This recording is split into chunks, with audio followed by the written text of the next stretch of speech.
Mana yerlarni suv qo'yib, haydatib chizil qilindi va orqasidan frezada tuprog'i maydalatib tashlanyapti. Sababi qulpini ekkanda mulcha qilinganda salafanga zarar yetkazmaslik uchun mulcha qilinmoqda. Bu tomoni mana chizilligicha turibdi hali. Endi boshladi. Keyin pushta olinadi. Xudo xolasa qolgan videolarni ham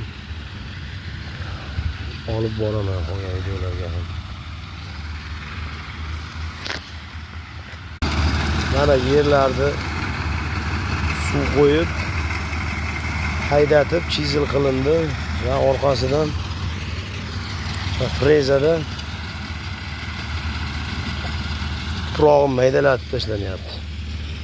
Sababi qulpini ekkanda mulcha qilinganda salafanga zarar yetkazmaslik uchun mulcha qilinmoqda. Bu tomoni mana chizilligicha turibdi hali. Endi boshladi. Keyin pushta olinadi. Xudo xolasa qolgan videolarni ham olib boraman, qolgan videolarga ham.